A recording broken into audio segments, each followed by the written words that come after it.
దైవ మర్మములు, sharing God secrets. Theme of the month, దేవుని స్వరము వినుటలోని రహస్యములు. జూన్ 30. అలంకరింపబడిన రాజును నీవు కన్నులారా చూచెదవు. యెషయా 33:17. పై వాక్యము ద్వారా నేను దూరదేశమునకు పోవలెనని ఒకసారి దేవుడు నాతో మాట్లాడెను. వెంటనే నేను పాస్పోర్టు కొరకు దరఖాస్తు పెట్టితిని. నన్ను ఎవ్వరునూ ఆహ్వానించకపోయినను నేను పోవలెనని దేవుడు మాట్లాడెను. సాధారణముగా పాస్పోర్టు కొరకు 1 మాసము సమయము కావలెను. కాని దేవుడు నా పక్షమున పనిచేయుట వలన 1 వారములోనే దొరికెను. ఒక దినమున మౌనధ్యాన సమయములో దేవుడు బలముగా యెహెజ్కేలు 8:1 ద్వారా మాట్లాడెను. 6వ సంవత్సరము 6వ నెల 5వ దినమున. ప్రభువా, ఈ మాటల అర్థమేమి అని అడిగితిని. అంతట దేవుడు 1946 సంవత్సరము జూన్ నెల 5వ తేదీన నీవు లండనులో నుండవలెనని నాతో మాట్లాడెను. అప్పుడు బొంబాయి నౌకాశ్రయమునకు వెళ్లి 5వ తేదీ లండను చేరునట్లు ఏదైనను నౌక గలదా అని ప్రశ్నించితిని. ఉన్నది, అందులో స్థలము లేదని వారు చెప్పిరి. నేను 2వసారి పోయి అడిగినను అదీ జవాబు నాకు దొరికెను.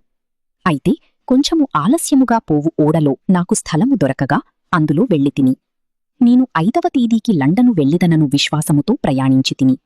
అప్పుడు నేను ప్రయాణము చెయ్యుచున్న ఓడ 5వ తేదీకి లండను చేరెను.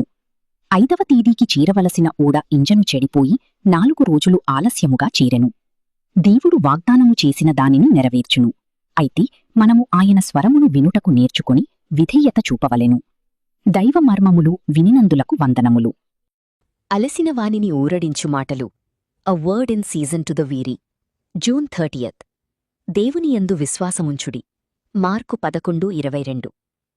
రక్షణ సిద్ధాంతమునకు వాశ్వాసమనునది ప్రధానమైన, ప్రాముఖ్యమైన పునాది వంటిది. దేవునియందు మనము విశ్వాసము కలిగియుండవలెను. ప్రతి విషయములో విశ్వాసము అవసరమయ్యున్నది. ప్రార్థనకు విశ్వాసము కావలెను. ఆయన జీవము పొందుటకు విశ్వాసము కావలెను. లేని ఎడల మనమేమి చేసినను అది వ్యర్థమగును. అందువలననే ప్రభువు అనేక సందర్భములలో రోగులతో విశ్వాసముంచుడి అని పలికెను. లూకా 7:50, 8:48, 17:19, 18:42. మత్తయి 9:2లో పక్షవాయువు గలవానిని మోసికుని వచ్చిన వారి విశ్వాసమును చూచి ప్రభువు అతని స్వస్థపరచెను. విశ్వాసము ద్వారానే మనము అదృశ్యమైన వాటిని అర్థము చేసుకొనగలము. విశ్వాసమనునది నిరీక్షింపబడు వాటి యొక్క నిజ స్వరూపమును, అదృశ్యమైనవియున్నవనుటకు రుజువునయ్యున్నది.